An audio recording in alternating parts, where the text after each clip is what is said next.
Kusiapkan hatiku Tuhan menyambut firman-Mu saat ini.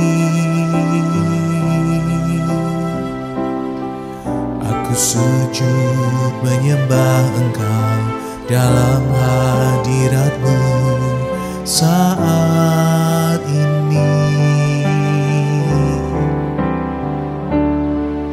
Curahkanlah pengurapan-Mu kepada umat-Mu saat ini.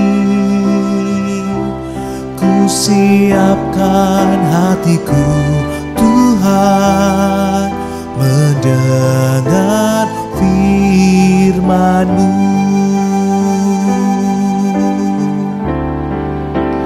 Firman-Mu Tuhan tiada berubah,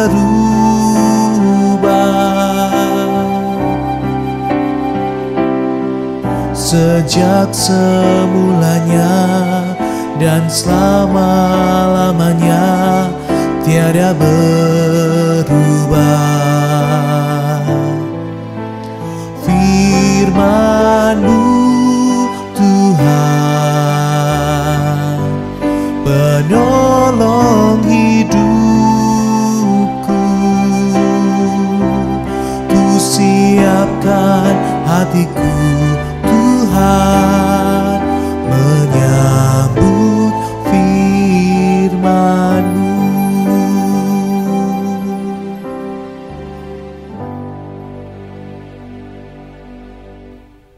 Selamat pagi Bapak Ibu dan saudara-saudara yang dikasihi Tuhan Yesus. Saat ini kita sungguh berbahagia dapat bertemu kembali secara online di dalam persekutuan doa pagi. Mari kita memulai dengan terlebih dahulu berdoa. Terpujilah Tuhan bila pada pagi hari ini kami dibangunkan dengan tubuh yang sehat dan seluruh panca indera kami dapat berfungsi dengan baik. Atau mungkin juga saat ini kami sedang dalam keadaan sakit, tetapi kami yakin bahwa Engkau terus memberikan kami kekuatan, baik secara fisik maupun secara iman. Bapa dalam surga, saat ini kami akan mendengarkan sedikit dari firman-Mu, dan kami akan menyimak dengan sungguh-sungguh, sehingga firman-Mu dapat betul-betul hidup di dalam hati kami, dan kami pun dapat menghidupi di dalam kelakuan kami atau tingkah laku kami. Terpujilah Tuhan, saat ini biarlah Engkau terus mengeluarkan, memberikan hikmat, memberikan sabda-Mu, sehingga semuanya dapat kami cerna dengan baik. Berkati hamba-Mu yang akan menyampaikan, sehingga apa yang dikatakan sesuai dengan kehendak-Mu. Terpujilah Tuhan, di dalam nama Tuhan Yesus kami sudah berdoa. Amin. Bapak Ibu dan saudara-saudara yang dikasihi Tuhan, saat ini kita akan melihat dari ayat untuk membimbing kita, yaitu dari 2 Korintus 3 ayat 13 dan 18 sampai 18. Saya ulangi lagi, 2 Korintus 3 ayat 13 sampai 18. Saya akan bacakan untuk kita semua. Tidak seperti Musa yang menyelubungi mukanya supaya mata orang-orang Israel jangan melihat hilangnya cahaya yang memudar itu. Namun pikiran mereka telah menjadi tumpul. Sebab sampai pada hari ini selubung itu masih tetap menyelubungi mereka. Ketika mereka membaca perjanjian lama itu tanpa disingkapkan. Karena hanya dalam Kristus selubung itu disingkapkan. Bahkan sampai pada hari ini setiap kali mereka membaca kitab Musa, ada selubung yang menutupi hati mereka. Namun apabila seseorang berbalik kepada Tuhan, selubung itu diambil dari orang itu. Sebab Tuhan adalah roh. Dan di mana ada roh Tuhan, di situ ada kemerdekaan. Kita semua mencerminkan kemuliaan Tuhan dengan muka yang tidak berselubung. Karena kemuliaan itu datangnya dari Tuhan yang adalah roh. Kita sedang diubah menjadi serupa dengan gambarnya dalam kemuliaan yang semakin besar. Amin.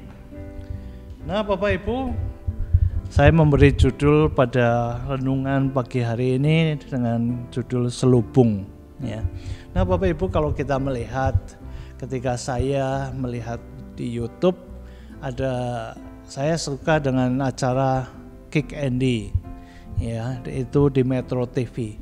Dan di situ saya melihat ada seorang kesaksian seorang pendeta.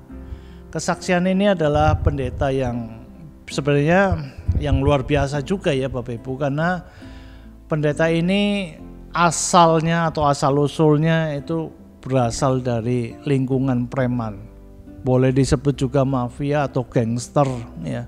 Jadi memang betul-betul dari masa lalu yang kelam, masa lalu yang gelap, masa lalu yang jelek. Dia suka narkoba, suka minum, dan melakukan berbagai kejahatan terhadap sesama maupun untuk dirinya sendiri maupun keluarga. Suatu saat di dalam kesaksiannya ini dia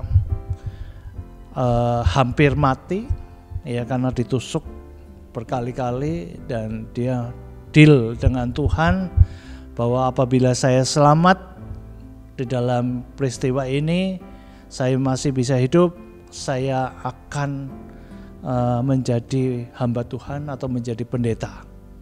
Dan ternyata Tuhan mengabulkan keinginannya.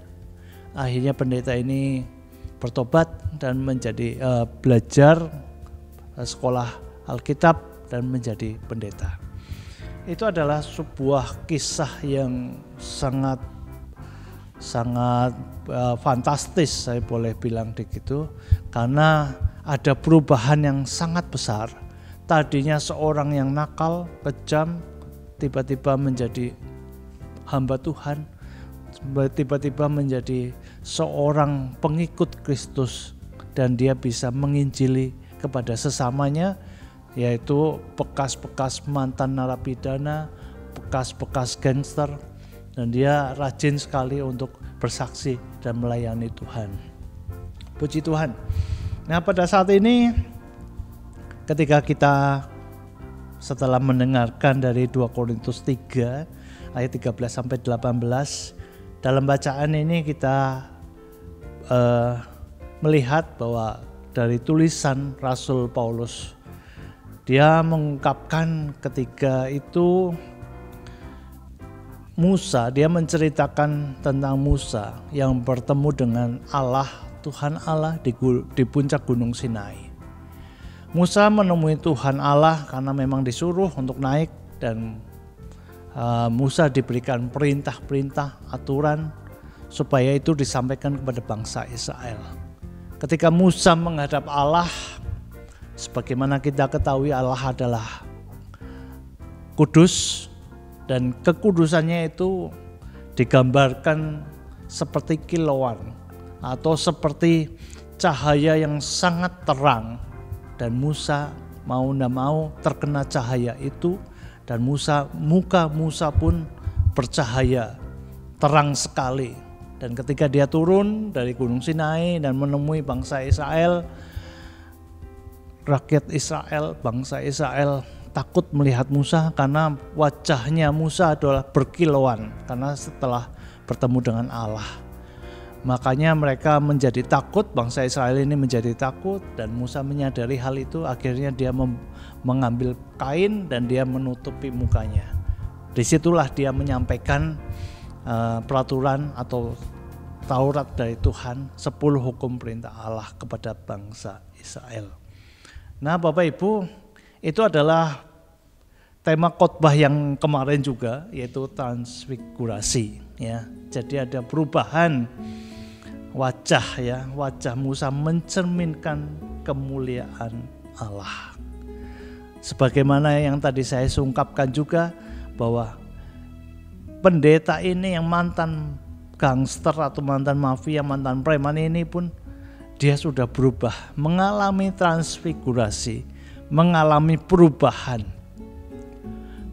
wujud, yaitu perubahan dia sudah mencerminkan kemuliaan Allah. Nah, Paulus di dalam surat Korintus dia mengecam bangsa Israel.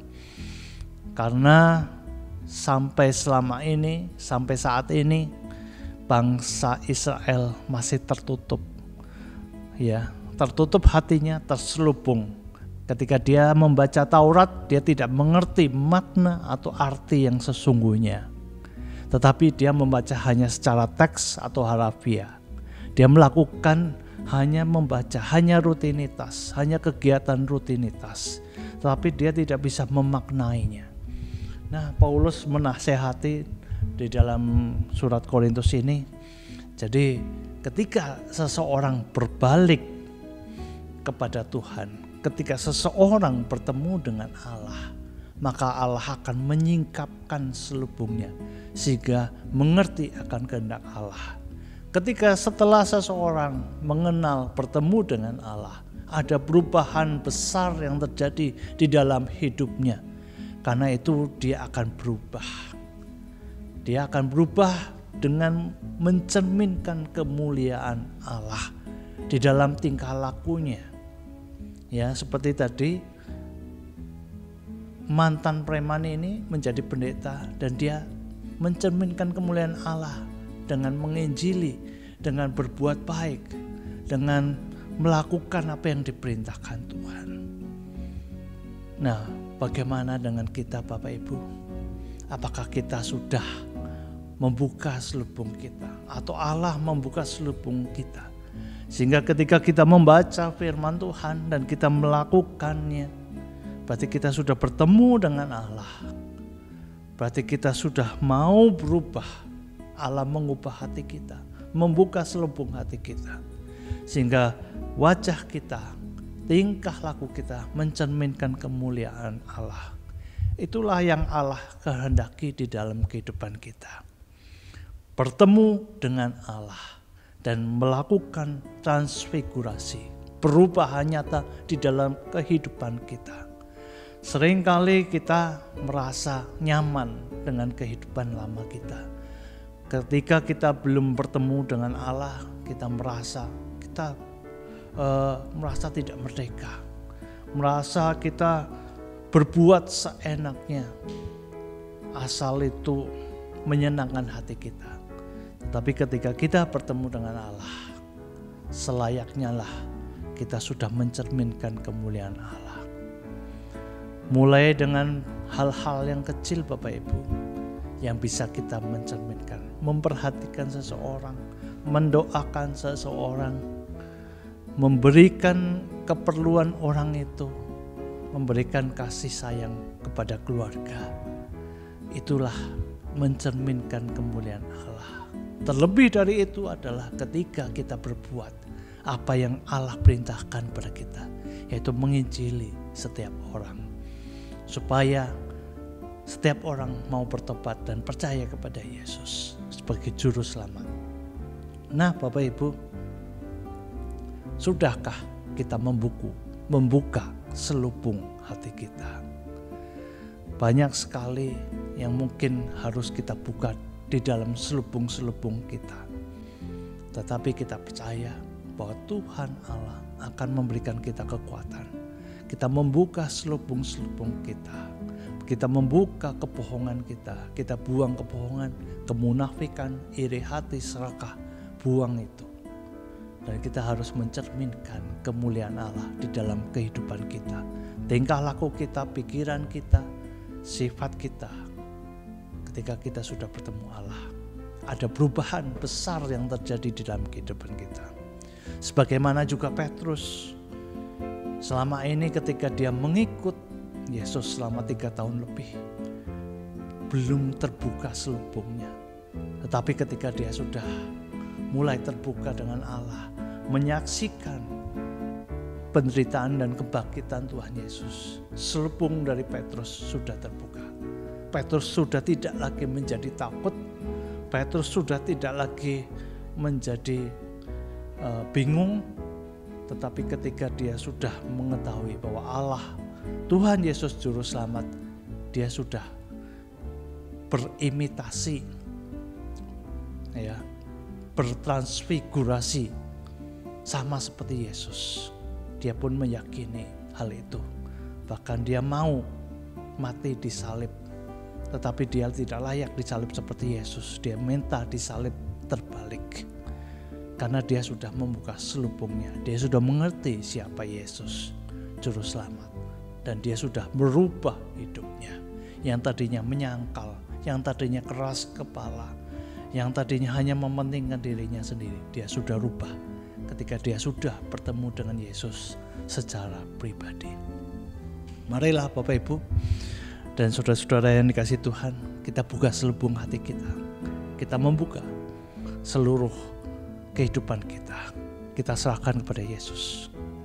Biarlah kemuliaan Yesus bercahaya di dalam kehidupan kita, sehingga kita pun bercahaya di depan semua orang. Terpujilah Tuhan, Tuhan memberkati kita semua. Amin. Bapak Ibu, kita akan berdoa syafaat. Ada beberapa pokok doa yang akan kita doakan. Mari kita berdoa. Bapa dalam surga, kami mengucap syukur atas firman-Mu. Biarlah kami pun dapat membuka selubung hati kami, ataupun Engkau yang membuka selubung hati kami Tuhan. Biarlah kami pun dapat mencerminkan kemuliaan Tuhan Allah, mencerminkan kemuliaan Yesus, sehingga kami dapat berubah di dalam kehidupan kami yang lama menjadi kehidupan yang baru. Biarlah kami berubah yang dahulu mudah iri hati, mudah marah, mudah tersinggung, atau mudah berkata yang tidak benar. Tapi mulai hari ini, detik ini, biarlah Engkau memberikan kami kekuatan, memberikan kami pengharapan, supaya kami pun dapat mencerminkan kemuliaan Yesus di dalam kehidupan kami, perkataan kami, pikiran kami, tingkah laku kami. Terima kasih Tuhan, biarlah firman-Mu ini sangat berharga di dalam kehidupan kami, dan biarlah kami pun dapat menjaga dengan sebaik-baiknya dan melakukan dengan sebaik-baiknya. Terpujilah Tuhan. Tuhan Yesus, saat ini kami juga berdoa untuk bangsa dan negara kami. Biarlah Engkau berkati untuk saat ini ketika memasuki bulan puasa. Biarlah saudara kami umat muslim dapat menjalankan puasa dengan lancar dan sukses, dan biarlah semua dapat terlaksana dengan baik. Berkati juga untuk proses mudik yang mungkin akan begitu banyak orang yang akan mudik, tapi biarlah semua dapat diatur dengan baik oleh pemerintah. Engkau juga berkati untuk sekolah-sekolah Kristen di bawah YP3K, berkati, dan juga sekolah TK Kasih Ibu, Engkau berkati agar semuanya dapat berjalan dengan baik. Pengurus yayasan, kepala sekolah, guru dapat mengajar dengan baik. Demikian juga untuk anak-anak kami yang masih belajar, biarlah mereka pun dapat belajar dengan baik. Kami juga tetap berdoa untuk anggota jemaat yang berulang tahun pada minggu ini. Biarlah dengan bertambahnya umur, biarlah mereka semakin dewasa di dalam fisik maupun di dalam iman. Kami juga berdoa tetap untuk proses pembangunan tanah makam yang memasuki tahap kedua. Biarlah Engkau berkati agar semuanya dapat berjalan dengan baik. Berkati untuk dana yang masih kurang Tuhan, biarlah Engkau berkati umat-Mu sehingga mereka pun dapat memberikan dana untuk partisipasi di dalam pembangunan tanah makam ini. Kami juga berdoa untuk kegiatan gereja dalam sepekan mendatang, di mana kegiatan Paskah akan dimulai. Berkati panitia Paskah, berkati juga untuk program-programnya agar semua dapat diikuti jemaat-Mu dengan baik pula. Kami juga berdoa untuk para lansia yang lemah usia, senior-senior kami Tuhan, berkati untuk Ibu François Wulangi, Bapak Sutejo, Ibu Hernanto, Ibu Gan Kecang, Ibu Ratna, Ibu Handoyo, Bapak Ibu Abraham Werimon, Ibu Asikin, Ibu Heni Supeni, Bapak Timotius Oswari, Ibu Ahu Tauruk, Ibu Sylvia Petra, Ibu Ayong, Bapak Edi Mulyanto, Ibu Gianti, Ibu Nartim, Bapak Paulus Haryanto. Kau berkati mereka semua Tuhan di dalam kelemahan fisik mereka. Berikan kekuatan iman kepada mereka.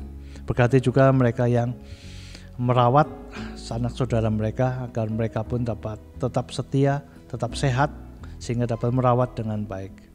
Kami juga berdoa untuk pendeta kami Tuhan, Pendeta Adon, berkati untuk kesehatannya, berkati untuk pelayanannya.